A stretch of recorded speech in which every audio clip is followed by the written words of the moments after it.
बिस्मिल्लाहिर्रहमानिर्रहीम। रब्बी ज़िदनी इल्मा। Dear students, Assalamu alaikum wa rahmatullahi wa barakatuh. I hope that you all are fine by the grace of Allah Almighty. Welcome again to Simple and Smart English with Mazhar. Today it's very important lecture that is about article. आज हम article के बारे में पढ़ने जा रहे हैं। इससे पहले आपको पता होना चाहिए कि हम आजकल पार्ट्स ऑफ स्पीच के ऊपर काम कर रहे हैं और इससे पहले हमने नाउन, प्रोनाउन और वर्ब को हम पढ़ चुके हैं और आज हम बेसिकली जा रहे हैं किसकी तरफ, आर्टिकल की तरफ। और इससे पहले कि मैं आर्टिकल के बारे में आपको बताऊं कि बेसिकली मॉडर्न इंग्लिश में जो वर्ड क्लासेस हैं ये 8 हैं और आर्टिकल को उसमें से सेपरेट कर दिया गया है, इनके अलहदा कर दिया गया है। और आज हम देखते हैं कि आर्टिकल का इंग्लिश लैंग्वेज में क्या इस्तेमाल है और कहाँ हमें इसको इस्तेमाल करना है और कहाँ इस्तेमाल नहीं करना, और कई सारे ऐसे कॉन्सेप्ट्स जो हमारे जहनों में पहले से गलत हैं उनको आज हम क्या करने जा रहे हैं, ठीक करने जा रहे हैं। अगर आप चाहते हैं कि इस लेक्चर को आप समझें तो आपको इस चाहिए होगा कि ये लेक्चर शुरू से लेकर आखिर तक लाजमी देखें। Stay concentrated. अब देखें आर्टिकल की तरफ जा रहे हैं। आर्टिकल बेसिकली दो तरह के होते हैं, एक डेफिनेट आर्टिकल होता है और एक इनडेफिनेट आर्टिकल होता है। जो डेफिनेट आर्टिकल है वो हमारे पास है द, इनडेफिनेट आर्टिकल हमारे पास क्या है, ए और एन। ये याद रखिएगा कि आर्टिकल्स की दो टाइप्स हैं, डेफिनेट में द है, इनडेफिनेट जिसमें क्या है, ए और एन है। उसके बाद डियर स्टूडेंट्स याद रखिएगा कि इस वीडियो के एंड पे मैं बहुत अहम चीज़ आपको बताने जा रहा हूँ, लेकिन उस वक्त तक वेट कीजिएगा। उसके बाद देखिए हमारे पास डियर स्टूडेंट्स हैं इंग्लिश अल्फ़ाबेट। इंग्लिश अल्फ़ाबेट से मुराद है पट्टी। पट्टी से मुराद क्या है, ए टू जी जो होती है पूरी, इसको कहते हैं इंग्लिश अल्फ़ाबेट। अब इस पट्टी के अंदर इंग्लिश लेटर्स हैं। हमारे पास इंग्लिश लेटर्स जो हैं वो कितने, 26 हैं। अब 26 लेटर्स में से हमारे पास 5 वोवल्स हैं, उसमें से ए ई आई ओ you. A E I O you क्या है, वोवल लेटर्स हैं। याद रखिएगा लेटर्स की बात कर रहा हूँ, राइट।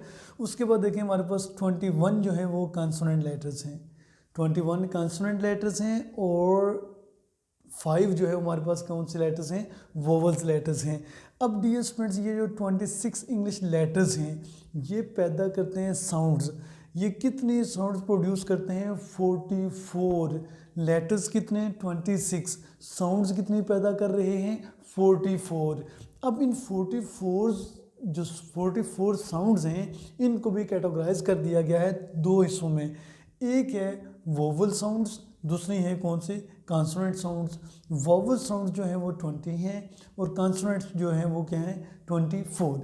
अब बेसिकली ये जो चीज़ बताने का मकसद सिर्फ ये था कि आपको वो कॉन्सेप्ट देना था जो आज से पहले गलत कर रहे थे। क्या कि अगर वोवल लेटर हो तो उससे पहले एन लगाएंगे, अगर वोवल लेटर नहीं है, कॉन्सोनेंट लेटर, तो हम क्या लगाएंगे, आ लगाएंगे।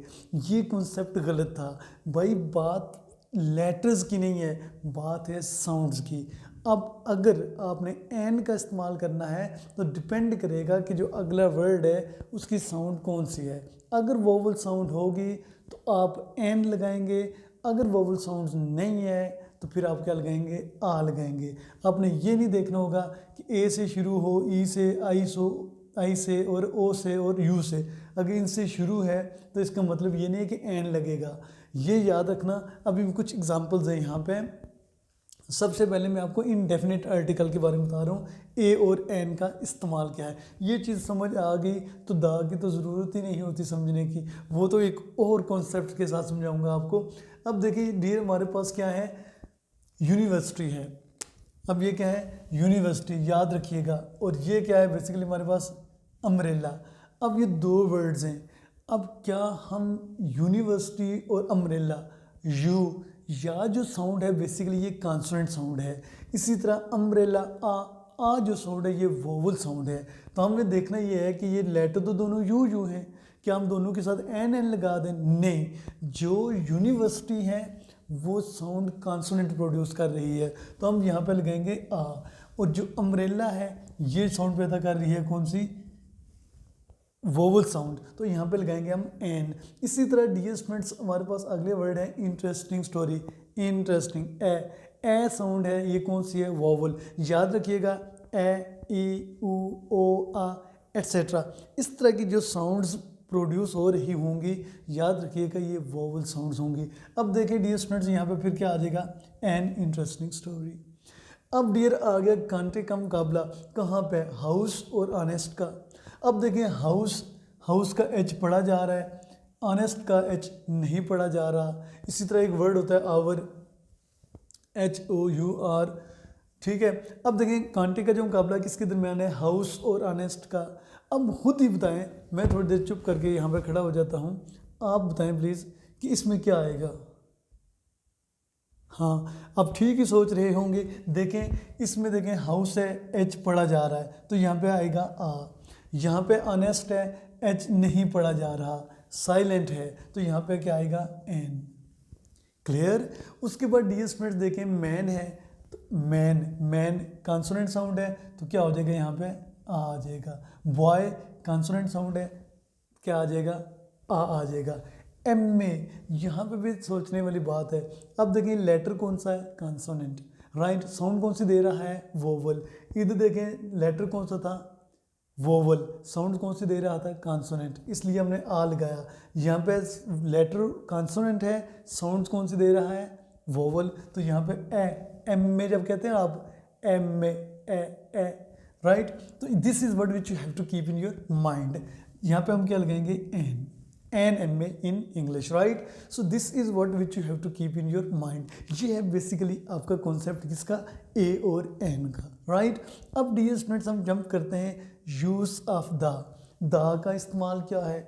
अब द एक ऐसा इनके आर्टिकल है जिसको आप हर कॉमन नाउन के साथ लगा सकते हैं, जहाँ चाहें जहाँ दिल करे आप इसको यूज़ कर सकते हैं, लेकिन उसका भी एक तरीका है। अब वो कॉन्सेप्ट क्या है, वो तरीका क्या है डियर स्टूडेंट्स, अभी हम सीखने जा रहे हैं। देखिए डियर मैंने लिख दिया सिंपली कॉमन टू प्रॉपर, यानी कि जब कोई एक चीज़ कॉमन है, आम है, उसको आपने ख़ास बनाना है, उसको आपने प्रॉपर बनाना है। अब डियर स्टूडेंट्स यहाँ पे देखें आई मेट अ बॉय, तो ये अ बॉय क्या है? कॉमन नाउन है। I met a boy. अब इस बॉय को मैंने ख़ास बनाना है, जब मैं इसको इसी बॉय को जब ख़ास बनाऊंगा तो मैं क्या कहूँगा? A boy I met was very weak. तो जब मैं इसी बॉय की दोबारा बात करूँगा तो यहाँ पे मैं आ नहीं लगाऊंगा, यहाँ पे मैं क्या लगाऊंगा? दा लगाऊंगा। The boy I met was very weak, यानी कि आई मेट अ बॉय, मैं एक लड़के से मिला, वो लड़का जिससे मैं मिला वो क्या था? कमज़ोर था, राइट। इसी लड़के की जब मैं दोबारा बात करूँगा तो क्या हो जाएगा? दा लगेगा। यानी कि कोई भी ऐसा कॉमन नाउन जिससे पहले आपने ए लगाया या आ लगाया, तो उसकी अगर उसी कॉमन नाउन की दोबारा बात करते हैं तो हम उस कॉमन नाउन से पहले क्या लगा देते हैं? दा लगा देते हैं, क्योंकि वो ख़ास हो जाता है फिर, ठीक है। इसी तरह डियर स्टूडेंट्स एक और हमारे पास सेंटेंस है, I have a friend is very sincere to me. I have a friend, right, मेरा एक दोस्त है, ठीक है। फिर मैं जब इसी दोस्त, इधर भी मैंने आ लगाया, इधर भी मैंने आ लगाया, तो बात तो ख़त्म हो गई, बात तो फ़ायदा तो कोई ना हुआ। इसी फ्रेंड का जब मैं दोबारा जिक्र करूँगा तो मैं क्या कहूँगा? I have a friend. A friend की जगह मैं क्या कहूँगा? The friend. यहाँ पे एक चीज़ मिसिंग है, यहाँ पे द फ्रेंड आई हैव, यहाँ पे आई हैव आ जाएगा। The friend I have is very sincere to me, right.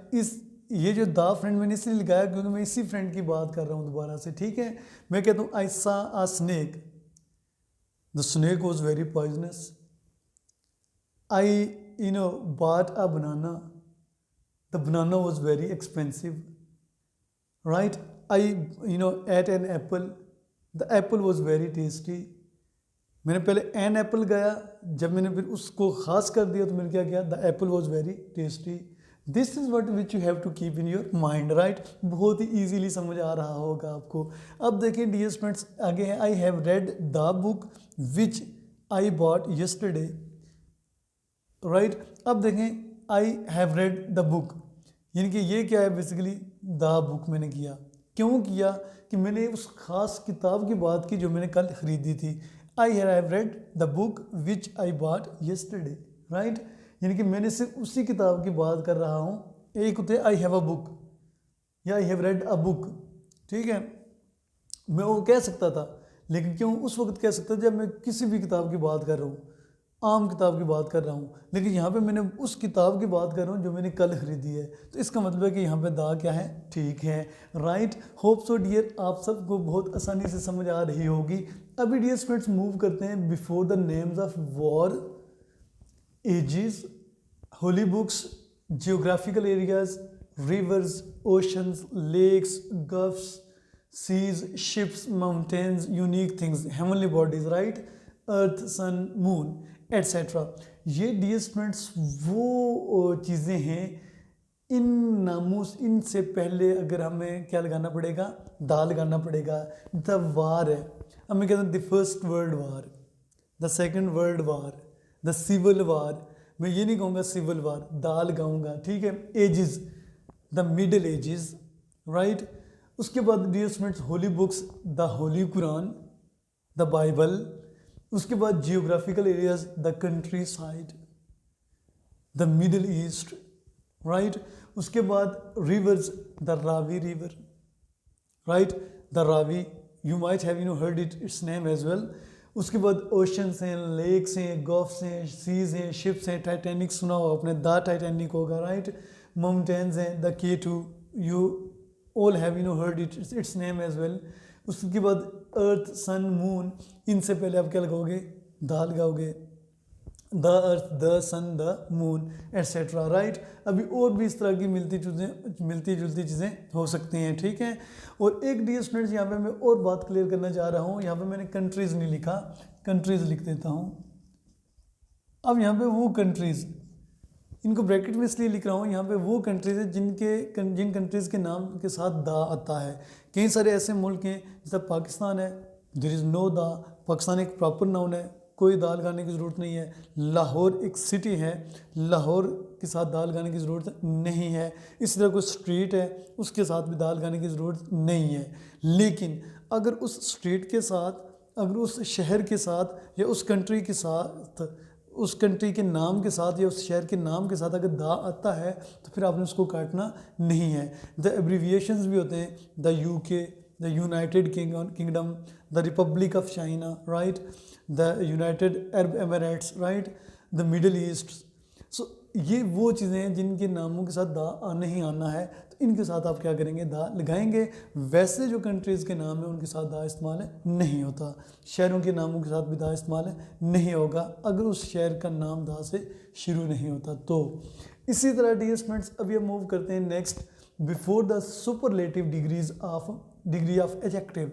अब देखें एडजेक्टिव जो होता है इसकी 3 डिग्रीज होती हैं, एक पॉजिटिव डिग्री होती है, एक होती है कंपैरेटिव डिग्री, एक होती है सुपरलेटिव डिग्री। जो कंपैरेटिव डिग्री होती है और सुपरलेटिव डिग्री होती है वो सारी बात है पॉजिटिव डिग्री नहीं होती। अब देखें डियर स्टूडेंट्स कि हमने बात की सुपरलेटिव डिग्रीज की, दीज आर बेस्ट नोट्स, तो मैं यहाँ पे कहूँगा these are the best notes, these are the best notes. इसी तरह मैं कहता हूँ he is one of tallest boys. अब बेस्ट भी कौन सी डिग्री है, सुपरलेटिव डिग्री है, टॉलेस्ट भी क्या है, सुपरलेटिव डिग्री है, टॉलेस्ट भी सुपरलेटिव, तो मैं इससे पहले भी क्या लगाऊंगा, दा लगाऊंगा। ये याद रखिएगा कि जो एडजेक्टिव की सुपरलेटिव डिग्री होगी जिसके साथ हम EST लगाते हैं उससे पहले हम क्या लगाएंगे, दा लगाएंगे। Clear, that's all right. उसके बाद डियर स्टूडेंट्स हम मूव करते हैं before the comparative degrees of adjective where there is a pair of them, यानी कि ये भी कंपैरेटिव डिग्री है और ये भी कंपैरेटिव डिग्री है, ये एक पेयर बन गया इनका, ठीक है। तो ये जब इस तरह का एक्सप्रेशंस आ जाए या इस तरह का माहौल बन जाए जिसमें आपको देखें higher you go cooler it is, यानी कि जितने आप ऊपर जाते जाएंगे उतनी आपको क्या महसूस होती जाएगी, ठंड। तो इसका मतलब होगा यहाँ पे हायर और कूलर ये कंपैरेटिव डिग्रीज हैं, यानी कि जिसको हम दूसरी डिग्री कहते हैं, ठीक है। ये सुपरलेटिव को हम तीसरी कहते हैं, जो पॉजिटिव होती है उसको पहली डिग्री कहते हैं। द हायर यहाँ पे क्या हो जाएगा, the higher you go the cooler it is, the higher you go the cooler it is, इधर भी द आ गया और इधर भी क्या आ गया, द आ गया। इसी तरह more you get more you want, तो यहाँ पे क्या हो जाएगा, the more you get the more you want, ठीक है जी। उसके बाद डियर स्टूडेंट्स हम मूव करते हैं next, common noun used to represent the whole class. कहते हैं ऐसा कॉमन नाउन जो यूज़ किया जाता है पूरी क्लास को रिप्रेजेंट करने के लिए। अब देखें ये डॉग है, कॉमन नाउन है, हॉर्स कॉमन नाउन है, काऊ कॉमन नाउन है। इससे पहले आप अगर लगा देते हो क्या द, फर्स्ट में कहते हैं the dog is a faithful animal, the cow is a useful animal, अब कहते हैं the horse is a faithful animal. ठीक है, जब आप कहते हो कि the dog is a faithful animal, इसका मतलब है कि सारे डॉग्स की बात हो रही है। ठीक है, पूरे डॉग्स की बात हो रही है, डॉग्स की जितनी भी नस्लें हैं उन सारी नस्लों की क्या हो रही है, बात हो रही है। ठीक है, उसी तरह the horse is a faithful animal, तो इसकी बात हो रही है। The cow is a faithful animal, इसकी बात हो रही है। लेकिन एक एक्सेप्शन है डियर, वो है मैन की। अगर ह्यूमन बीइंग आ जाता है, मैन आ जाता है या वीमेन आ जाता है, ठीक है, तो जब मैन या वीमेन क्लास को रिप्रेजेंट कर रहे होंगे तो वहाँ पे बेसिकली आपने दा इस्तेमाल नहीं करना। मैन इज़ मॉर्टल होगा, दा मैन इज़ मॉर्टल नहीं होगा। इसी तरह द डॉग है, यानी कि एक ही तरह के जो कुत्ते हैं फ़र्ज़ करें, उनकी जब नस्ल की बात हो रही होगी तो अगर डिफरेंट हो जाते हैं तो कहानी चेंज हो जाएगी। ठीक है, ये याद रखिएगा। कहानी किसकी बात करें, अगर द डॉग है तो कुत्ते की वो पूरी नस्ल आ जाएगी, हॉर्स है तो हॉर्स की पूरी नस्ल, कौ है तो कौ की पूरी नस्ल, मैन है तो मैन की पूरी नस्ल। लेकिन इससे पहले दा आप नहीं लगाएंगे। ठीक है, मैन से पहले, वीमेन से पहले दा नहीं आएगा। हाँ, अगर और कोई जितनी भी चीज़ें हैं उनसे पहले आप दा लगा सकते हैं। डियर स्टूडेंट्स, एक और यहाँ पे मैं आपको कॉन्सेप्ट देने जा रहा हूँ, जिस तरह वो ज़माने दे देता हूँ आपको। आपने सुना है पुअर, पुअर का प्लूरल क्या होता है, पुअर ही होता है, लेकिन उससे पहले हम क्या लगा देते हैं, दा पुअर। इसी तरह जो होता है रिच, दा रिच। इसी तरह द ऑनेस्ट, दा ब्रेव। इसी तरह अगर आप जाएंगे ब्लाइंड है, दा ब्लाइंड, यानी कि जब ब्लाइंड हो सारे ब्लाइंड्स की बात कर रहे होंगे। ठीक है, इसी तरह द डेफ, द डम, उसके बाद द डेड। यानी कि इन अगर वर्ड से पहले भी आपको क्या क्या लगाते हैं, दा लगाते हैं। जब इनसे पहले दा लगा देते हैं, जो मैंने अभी ज़ुबानी बोले हैं, तो वो प्लूरल बन जाते हैं। लेकिन यहाँ पे ये प्लूरल नहीं बनेंगे, ये याद रखिएगा। सिर्फ वहाँ पे वो चीज़ें क्या बन जाती हैं, प्लूरल बन जाते हैं। रिच से पहले दाल गए प्लूरल, पुअर से पहले दाल गए तो प्लूरल बन जाता है। होप सो डियर, यहाँ तक की बातें आपको समझ आ गई होंगी। अभी हम थोड़ी देर के लिए मूव करते हैं नेक्स्ट टूल्स की तरफ।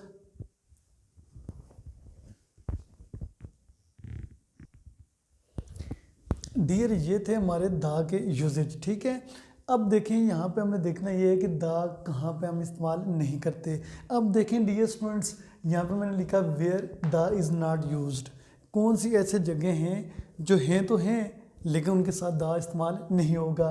अब देखें before proper noun, before proper noun से मुराद क्या है। जैसे देखें मैंने दो नाम लिखे हैं, एक मैंने नाम लिखा है नज़ीर, एक मैंने लिखा नाम रियाज। अब देखिए नज़ीर साहब या रियाज साहब जो मैंने नाम लिखा है, इनसे पहले मैं क्या नहीं करूँगा, दा नहीं लगाऊंगा। ठीक है, अगर इनसे पहले मैंने दा लगा दिया तो मैंने सेंटेंस को ही गलत कर दिया। इनसे मैंने दा, इनके साथ, इनके, इनसे पहले मैंने दा नहीं लगाना। राइट, उसके बाद डियर स्टूडेंट्स आगे हमारे पास गोल्ड और सिल्वर। अब गोल्ड और सिल्वर बेसिकली कौन से हमारे पास नाउन है, मटेरियल नाउन है। इनसे पहले हमने क्या नहीं लगाना, दा नहीं लगाना। जब ये जनरली इस्तेमाल हो रहे होंगे, अगर ये स्पेसिफिकली इस्तेमाल हो रहे हों, तो मैं ये कहता हूँ फर्ज करें the gold of her ring. ठीक है, the gold of her ring या the gold of his ring, जब मैं उसकी मतलब रिंग के साथ इनके इस गोल्ड को क्या कर दूंगा, मखसूस कर दूंगा, फिर मैं यहाँ पे दा लगाऊंगा। वैसे अगर जनरल स्टेटमेंट है तो हम इसके साथ दा इस्तेमाल नहीं करेंगे। उसके बाद ऑनेस्टी है, ब्रेवरी है, इस तरह और बेशुमार एब्स्ट्रैक्ट नाउन्स आते हैं, उनके साथ भी अब दा इस्तेमाल नहीं करते। जैसे honesty is the best policy. ठीक है, हमने कभी ये नहीं कहते the honesty is the best policy. Right dear students, उम्मीद है कि यहाँ तक आपको चीज़ क्लियर हो गई होगी। अभी डियर स्टूडेंट्स मैं मूव कर रहा हूँ आपको next, before the names of countries और लैंग्वेजेस। कंट्रीज़ जो मुल्क हैं उनके नामों से पहले और लैंग्वेजेस जो है, ज़ुबानें जो हैं, इनसे पहले हम दा इस्तेमाल नहीं करते। जैसे देखें पाकिस्तान है, पाकिस्तान से पहले हम दा इस्तेमाल नहीं करते। इसी तरह दुनिया का कोई भी मुल्क है उससे पहले आप, क्योंकि ये ऑलरेडी प्रॉपर नाउन होता है। इसी तरह कंट्री कर लें आप, कंट्री के साथ यहाँ पे अगर मैं लिखूँ सिटी, सिटी भी कर सकते हैं आप। ठीक है, कंट्री हो या सिटी हो, उन दोनों के नामों के साथ आप से पहले दा इस्तेमाल नहीं करेंगे। हाँ, याद रखिएगा एक और अहम पॉइंट जो मैं पहले भी बता चुका हूँ, दा आप उस वक्त इस्तेमाल कर सकते हैं अगर उस कंट्री के नाम के साथ दा आता है, the United Kingdom, the Republic of Chinese etcetera, China etcetera, right, वहाँ पे आप कर सकते हो। उसके बाद डियर स्टूडेंट्स मैंने एक और चीज़ मेंशन की है, क्या है, before the relations like father mother, इनसे पहले आपने दा इस्तेमाल नहीं करना। उसके बाद before the positions offices designations that are normally held at one time by one person only, मतलब मैं कहता हूँ ही वॉज इलेक्टेड प्रेजिडेंट, अब ये नहीं कहूँगा he was elected the president, मैं कहूँगा ही बिकेम प्रिंसिपल कहूँगा मैं, ही बिकेम द प्रिंसिपल नहीं कहूँगा, ठीक है। उसके बाद डियर स्टूडेंट्स में मूव करता हूँ आपको बहुत अहम पॉइंट की तरफ, जिस तरह मैंने बात की कि लैंग्वेजेस के साथ भी हमने दा इस्तेमाल नहीं करना। अब उर्दू क्या है, एक लैंग्वेज है, जब अर्दू आप कहेंगे तो इससे पहले दा नहीं लगाएंगे। इंग्लिश भी क्या है, एक लैंग्वेज है। अरबिक भी क्या है, एक लैंग्वेज है, इनसे पहले आप दा आर्टिकल यूज़ नहीं करेंगे। अभी देखिए यहाँ पे मैं लिखा पाकिस्तानीज़, यहाँ पे मैंने लिखा इंग्लिश। अब यहाँ पे पाकिस्तानीज़ से मुराद क्या, दा पाकिस्तानीज़, यहाँ पे ये पाकिस्तानी से मुराद क्या है, पाकिस्तानी लोग, पाकिस्तानी पीपल, तो पाकिस्तानीज़ मैंने कह दिया, तो यहाँ पे क्या करेंगे आप, दा पाकिस्तानीज़, ठीक है। दा मुस्लिम्स, कौम में जब कौमों की बातें करते हैं हम, ठीक है, द हिंदूज़, ठीक है जी, the Muslims, the Hindus, the Jewish, ठीक है जी। तो ये चीज़ें आपने याद रखनी, जब कौमों की बात करेंगे हम तो हम उसके पहले दा लगा सकते हैं, ठीक है। यहाँ पे दा आ जाएगा, यहाँ पे क्या करेंगे आप, दा। अब यहाँ पे मैंने लिखा इंग्लिश, अब इंग्लिश से मुराद लैंग्वेज है नहीं, यहाँ पे इंग्लिश से मुराद अगर मैं यहाँ पे दा लगा देता हूँ तो इससे मुराद क्या होगा, इंग्लिश पीपल, इंग्लिश लोग, दा इंग्लिश, ठीक है जी, क्योंकि इंग्लिश जो है इसके बड़े नखरे हैं, ठीक है। अब देखते हैं इंग्लिश एज अ लैंग्वेज भी यूज़ होता है, एज अ सब्जेक्ट भी यूज़ होता है, एज पीपल भी यूज़ हो रहा है, पता नहीं और क्या क्या इसके नखरे हैं। Any how it's okay. आज का लेक्चर जो है हमारा यहाँ पर इसको क्या करता हूँ मैं, वाइंड अप करता हूँ। तो उधर उसके बाद ये लेक्चर आपका यहाँ तक ही काफ़ी है। Now the timing of this session has ended, I think it's alright for now. It's also very very nice to talk to you, nice to present you, have a nice discussion and have a nice session. Take care of yourself, wish you the best of luck, may you live long, okay, bye bye and अल्लाह हाफिज़ as well. Thank you very much.